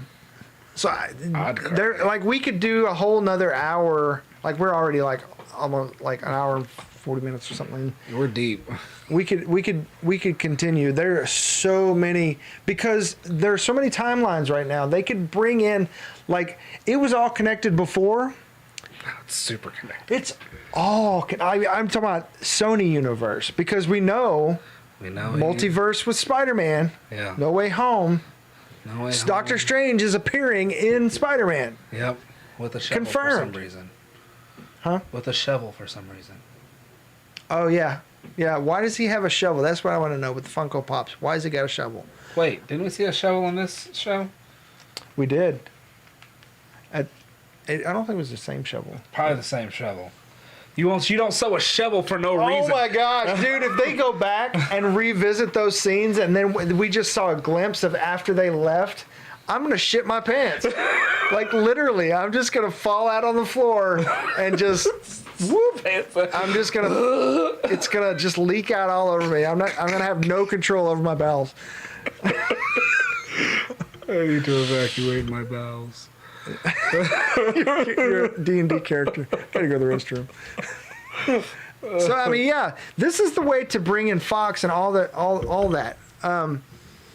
Hugh Jackman doing weird things, dude. So yeah, Hugh Jackman. Like, there's so much happening right now with Kevin Feige doing interviews, meeting with Hugh Jackman. Hugh Jackman posting a picture of a hand and claws coming out of it. I'm like, what are you doing, Hugh? Hugh, what are you doing, Hugh? You said you were done. What are you doing? They announced that they're no longer doing like 8-9 picture deals, so it can all be connected. And they like sign a 4-picture deal, but we've got 20 people on a 4-picture deal. So we're doing 24, 50 different movies, but everybody's interchanging so much that they don't have to show up for that long. Yep. And still we get it all. Let me see a picture of Kevin Feige and Patrick Stewart just like shaking hands. I made that's done. It's a game. All right. If at this point, if we don't get John Krasinski and Emily Blunt as Reed and Sue Storm, like John Krasinski's already said that he would do it. He wants to do it. And he denies meeting, just like Jonathan Majors, like, are you in Loki? I don't know what you're talking about. I don't know what you're talking about, middle finger, as he puts on his purple cloak. Dude, like, just the playfulness. And opens a time door. He was having so much fun with that character. Like, oh, man, I wish I could have just, like, watched him perform that. It's all super connected. Going forward, we've got what's coming out next on Disney Plus is the What If series. And that's basically going to break everybody in, all the normies. All the normies. Yeah, everybody who is like, this is super weird and I'm really overwhelmed because there's a lot going on. Watch What If, and it's going to get you on board. Because I think it's going to be like, I can't remember how many Captain episodes. Carter coming up in that one, in the first season, which is Peggy Carter did the Super Soldier Serum. You have... I don't really know what the Doctor Strange one is. I guess he's dark. What it looks like is potentially, it wasn't like. So do you remember when he asked Rachel McAdams' character to go to the date with him, and she turned him down? Yeah. So in the little glimpses, he doesn't have broken hands. Oh, he just found dark magic instead of... No, potentially. So there's a figure on the ground. And so I think it could be potentially that, like, she went on the date with him and got in the wreck, and she was the one that was hurt. And so that's his motivation for becoming and finding all this stuff. Because we hear, like, glimpses of the Ancient One speaking in the thing. And so... He wants to save her. He wants to heal her. He wants to heal her. But... he gets into dark magic because the light stuff ain't helping me quick enough. This stuff said it can give me power and do what I want. And there's a split-second scene of him fighting, like, good Doctor Strange fighting dark Doctor Strange. Like, there's 2 Doctor Stranges. 2 Doctor Stranges. And there was an art, because there was one that they said way back when, this was like a couple years ago, when they first announced the What If series, of one of the episodes was going to be, what if the other people got switched? Instead of, like, it being the original 6, 7, whatever left, if it was everybody who got poofed. So, like, Star-Lord, Spider-Man, Doctor Strange, the Guardians, all of them. Yeah, they stayed and the other ones left. Yep. Another episode is T'Challa getting kidnapped. Yeah, he's Star-Lord. He's Star-Lord. He's Star-Chala. Yes. And he's got a good relationship with Mary Poppins. Yes. And then you have Ironmonger. Yeah, so, like, what if a Killmonger saved Tony Stark and he never... He made him an Iron Man suit and then said, now he's Ironmonger. Who else was it? Also, zombies will be happening. Marvel What If Zombies. So, basically, all these, like, What If was a comic series. I don't know if it still is. I assume it is. I haven't seen one. Well, I haven't read comics in a hot minute. Yeah, basically they just like have fun with the characters, different versions of the characters. Like one of them, when I was a kid, that got me excited was the what if Logan was King of the Vampires, and I think he was like hunted by Blade or whatever. I'd watch that. Yeah, so I mean, like I want to say they're like 10 to 18 episodes or something. There's like a lot of episodes, but they've only actually confirmed. They haven't confirmed all of them, what's happening. And I think probably because they were waiting on what's going to happen with Loki and all this stuff, or maybe teasers or whatever, other reasons. But so basically these are divergent timelines in the MCU as far as like canon. It is canon. Tom Hiddleston said that these are connected. They are not just side things that don't matter. Like these are divergent timelines. So we might actually see some version of one of these what if stories actually become the main version of that character. Oh yeah, that was another one. Gamora is staying by her father's side. Thanos' side. Oh, you're right. Yeah. There was a clip of Peggy Carter riding on the back of Ironmonger. So that is Howard? no. No? It's actually Small Steve. Small Steve. It's Steve that he didn't get the thing, and it shows them like there's a brief moment where they're like falling for each other. They still get together. That's cute. Yeah, and she's Captain Britain. Yep. Captain Carter, whatever. Captain Carter. I think they're calling her Captain Carter in this one Yeah. for reasons. So yeah, there's a lot of different versions, and each episode is going to be different, and it's going to be a lot of fun. I'm not a super fan of the art style. There's like with these new art styles of these wannabe anime shows on Netflix and stuff are using like Dragon Prince and some of these other ones. I'm not a fan of the art style. I think it looks weird, but I'm still gonna watch it and still gonna enjoy it. Yeah, it's gonna be good. I'm not. Yeah, I don't like this art style, to be honest with you. Why? I just don't like it. I think it's cheap, and I just think it's bad. I don't like it. Well. Just my personal taste. There's so many different things it could have been, and I just don't like it. Well. But so implications going forward for the MCU, we've got movies like Shang-Chi or the Eternals and all, or Captain America 4 that might still exist inside of the timeline and not be aware of the outer multiverse just yet. Is this his last vocal performance? Yeah, it was Chadwick Boseman's last vocal performance, and some characters are voiced by their actual actors, and some are not. Yes. Like Tony Stark, I don't think Chris Evans voiced his. Speaking of, Chris Hemsworth did come back to voice Throg last episode. That's cool. Yeah. Spider Supreme. Yep. That's another one. Spider-Man gets as the Sorcerer Supreme. I don't know what Black Widow's doing. She still looks like Black Widow, but worse. And then looks like Ultron Knight. Oh yeah. So what if Ultron succeeded? Because there's a clip in there of Ultron talking, and then it finishes the sentence with Vision finishing the sentence. Huh. So he gets into Vision's body in one of these versions. Yeah. Ultra Knight. And he makes it He's Ultron got World. Ultra Vision. Get out of here, dude.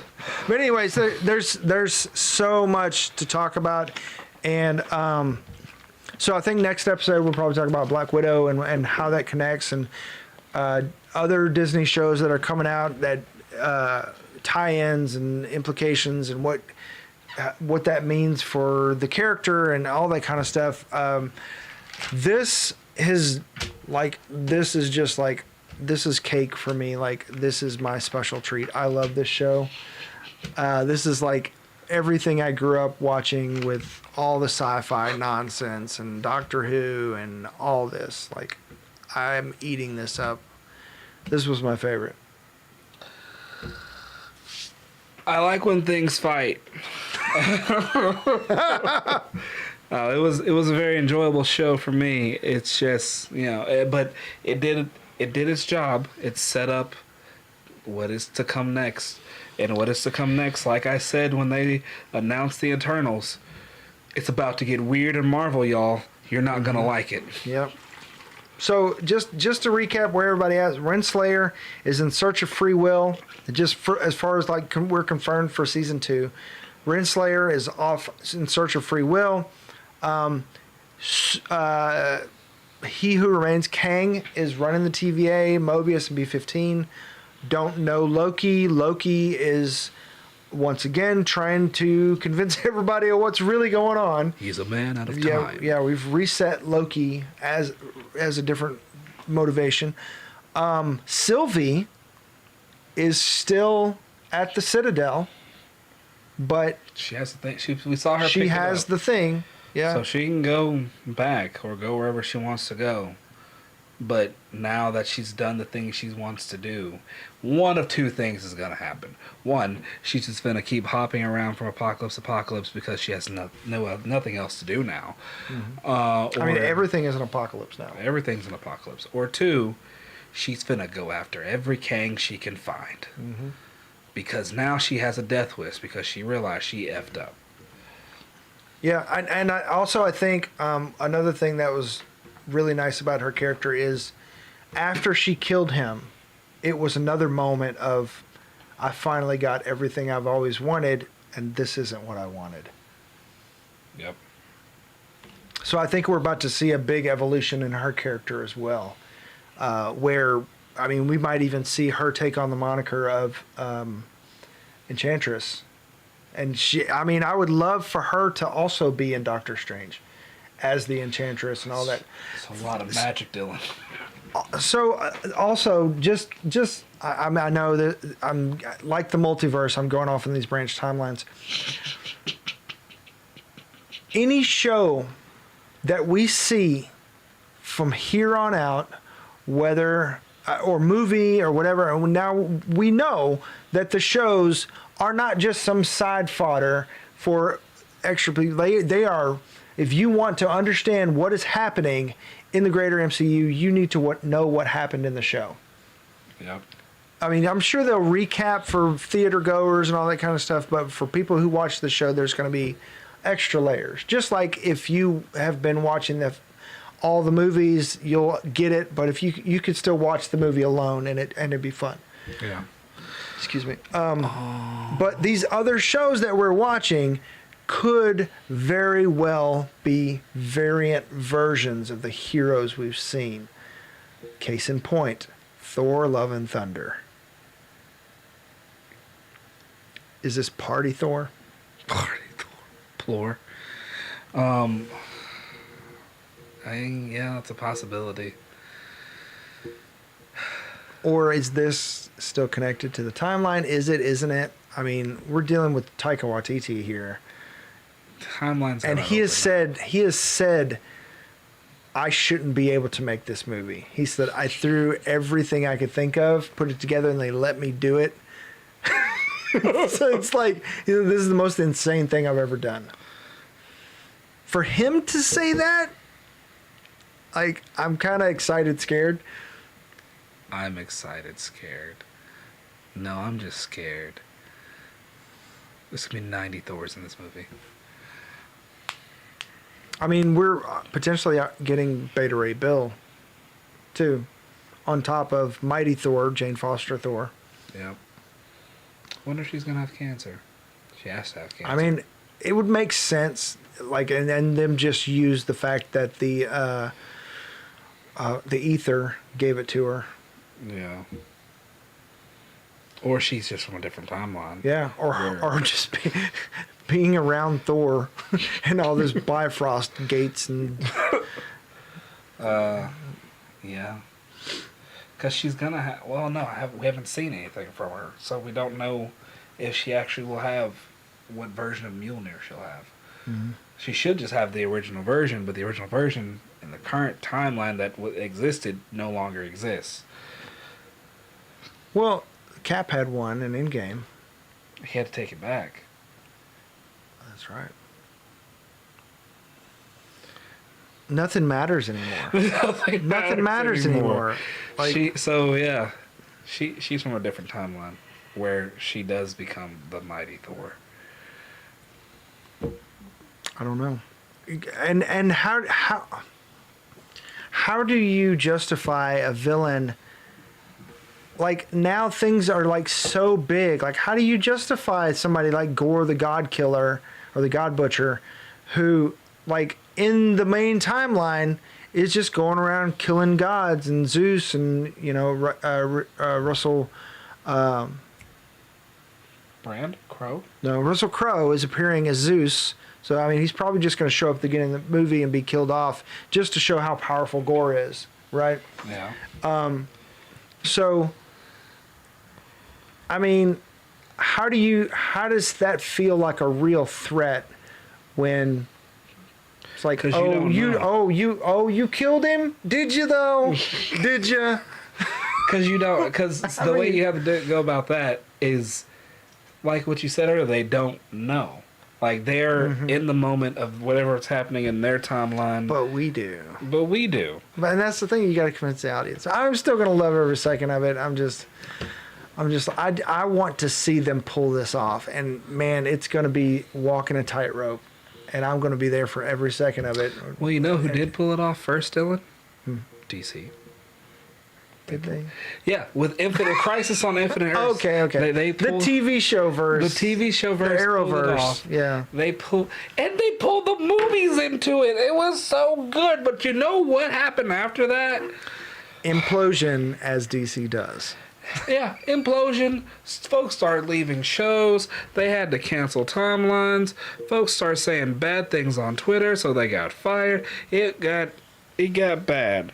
And then Superman doesn't even seem like it's on the same Earth somehow, but it is still on the same Earth. And where's Kara? And her show's ending. It's fine. Everything's fine. I want to be invested in that. It's just hard when it's like, I don't want to start something knowing that it's not going anywhere. And plus, there's just so much. Like, I was going to start watching Flash, and there are 20 episodes in a single season. Yeah, they're hour long. It's one thing. Like, it's just too much. Like, dial it back, guys. It's one thing for dial it back and put all the money. Putting all the money in one episode. I'm sorry, Bill Cosby's out. It's fair. They could put money into shows. Like, do half as many episodes and up the quality. Yeah, you could. I mean, even though they did Gorilla Grodd. They did Gorilla Grodd. They've done a lot of really good stuff. They even did Gorilla City. Wow. And yeah, they did a lot. They did a lot of good stuff up until this previous season. It's not bad. It just feels like after they did Crisis, they jumped off of it wrong. Because they did Crisis. You had Grant Gustin Flash, Ezra Miller Flash, face to face, interact with each other to the point where it's not like some copy and little paste thing here or green screen. It was like he came on set in the Flash suit, which was supposed to be like a implication tie-in into his movie for what he's gonna do. And then when we saw the Snyder cut, that like the moment where he rewinded everything back, that was the moment where he realized he could.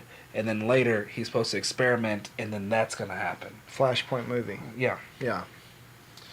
I think that the reason is that's different. That's why you need a Kevin Feige.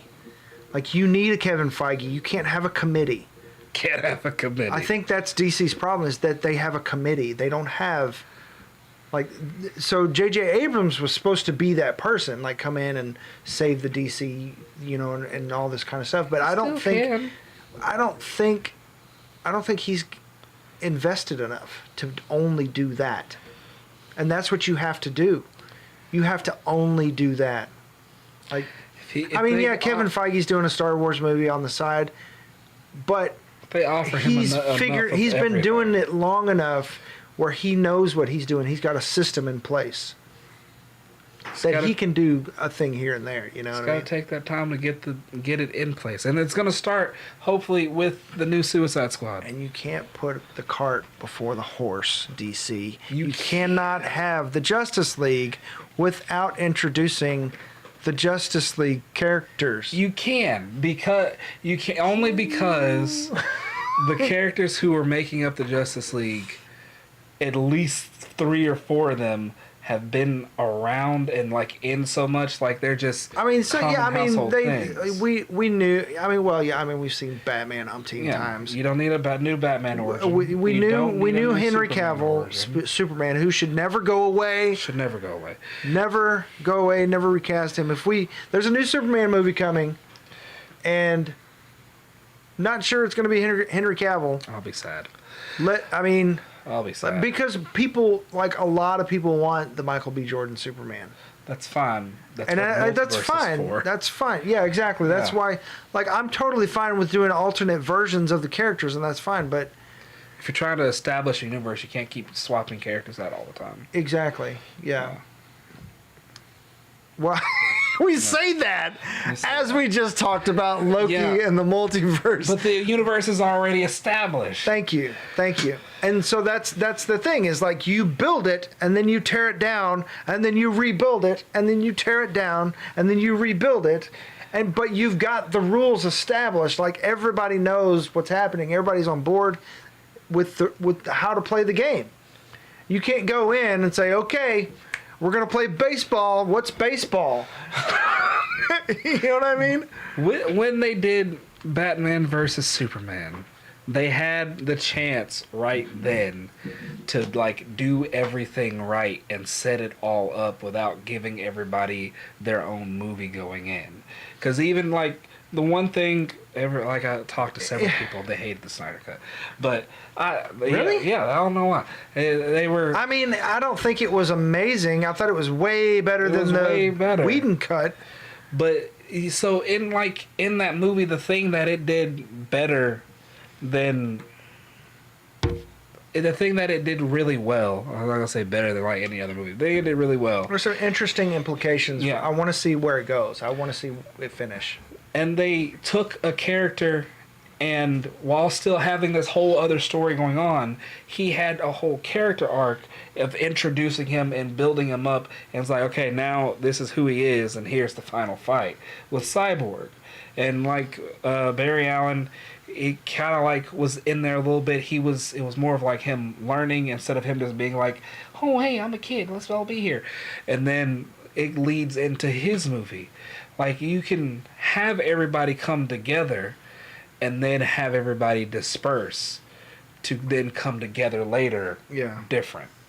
Yeah. And I agree with that to a certain extent. Like, okay, so Marvel, like right now, like my complaint with the shows was it felt like they were getting out ahead of themselves. And that's what DC did. They got out ahead of themselves, but here's the thing. Marvel like strategically did that, and they're or not, maybe not strategically, but they're able to bring it back around and show you that all this is still connected and it's all tied in and it all still works together, it all flows, it all fits. But DC wasn't able to do that because they didn't have the foundation built already. Yes, but no. Like, it was there. Everything was there. It was only thing that wasn't good as far as the movies is the direction that they in Batman vs Superman, they could not pick the direction that they wanted to actually go. They knew they wanted the next thing they wanted to do was Justice League Dawn of Justice. Hilarious, the name though, but they could not decide how they wanted to get there. And so what ended up happening was the melding of several different stories happening all at once, of Superman fighting Lex Luthor. Yeah, and then Zod Day, which was just a Zod version of Doomsday that I wasn't cool with. Because the first Justice League movie itself should have been the Justice League versus... It could have been Justice League versus Doomsday. And then that, like... Because you have to give characters something to grow from instead of something to fight towards if you're wanting them to be more of a character instead of just like, all right, you're hearing this, go do a thing. Yeah. I feel like when you introduce a character for the first time on screen, you can do a variation of the character, but at its essence, it has to be the character version that everybody is familiar with. Yeah. You know what I mean? Like the whole Batman running around shooting stuff. That too. but I mean, to a certain degree, like we've seen so many versions of Batman. Even Michael Keaton's Batman had guns on the Batmobile. Sure did. Batman shot prisoners in one of his comics with guns. Really? It was way back in the 60s. I know, but my generation that grew up watching Batman the Animated Series, like that's the canonical Batman for us. And so I know that's not necessarily right, but that's the way it is. And that Batman would never touch a gun. So much so that when he did, he quit being Batman. Yeah. That began the opening scene of Batman Beyond. Mm-hmm. Yeah. I mean, so with Batman like using guns and stuff, it could have gotten to that point. Like he could have been starting fighting stuff more that was less human and more demon from space, which were, the parademons. But it just started off as like he was this extra gritty Batman who they didn't say he came out of retirement. He was just here. He didn't like Superman because he destroyed the plant. He destroyed the city, laid waste to everything. Sorry, I'm just realizing, how did we get here? We're supposed to be talking about Loki, but this is the FOMO show. Yeah. That's the difference. This is the FOMO show. We're talking about everything you missed. So that movie, if I could have done it, Zack Snyder, I'm talking to you. He ain't listening. He don't give a shit. Batman would have figured out the Superman that was there wasn't actually Superman. He was a cyborg Superman. And all the scenes where you see him going off and like... And then you've actually got the tie-in to the comics. Like, Batman or Superman, he fights cyborg Superman, finds out where actual Superman's being held, and then... you can have... And then you can get creative with it, yet still... please the fans and give enough fan service. Yeah. Not where it's so much fan service like Endgame, where they're still trying to rewrite and figure out what it all means. And then while Batman's like going into Lex Luthor's like labs and stuff, he discovers Diana's secret. It discovers that she's an Amazon, finds the picture and everything, which also ties back in the beginning of her movie of how he gives it back to her. And then like he reaches out to her, like to, speaks with her because they still met at the party because that's just fine. And then he's like, I'm going to need your help. And then while Batman's occupying cyborg Superman, she breaks into whatever facility actual Superman's being held in with like Red Sun and Kryptonite, breaks him out. They get out. They all come together, beat up cyborg Superman. And Lex Luthor's like, well, you guys, I'm going to do this. And then he ends up having Doomsday. Or he has Doomsday because, like, you want me to get rid of the Kryptonian? Fine. Give me something to get rid of the Kryptonian.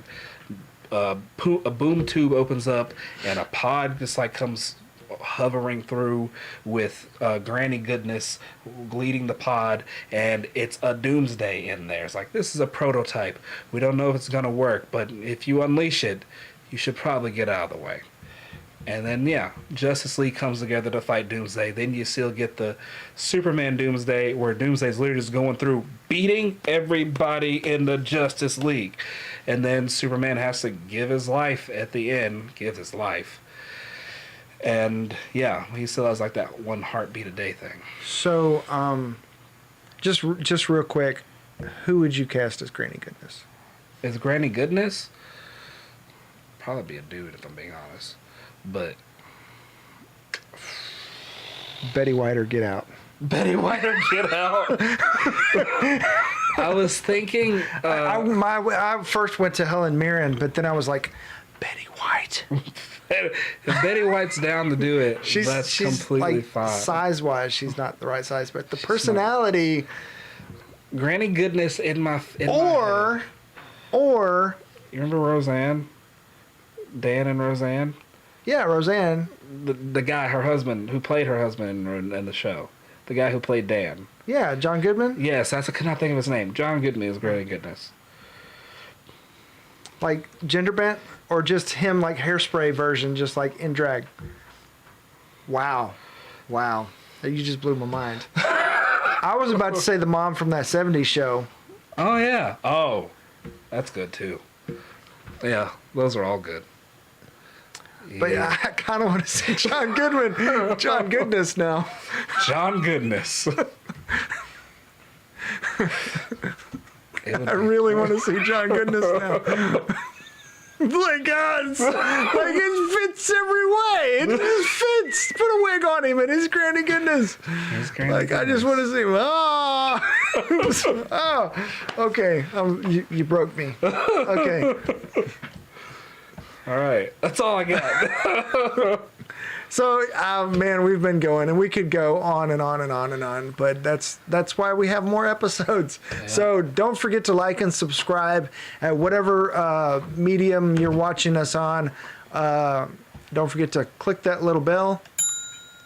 Yay. So that you get notifications when we go live, when we have new episodes and upcoming things. So we really appreciate you guys. Thank you so much for watching. Especially if you hung out this long, this is just basically like a video podcast format where we just talk, put us on in the background and just let us go at it. Let us go. We'll hear something funny every once in a while. Or John Goodness. Or John Goodness. Oh my gosh. So good. So good. So good.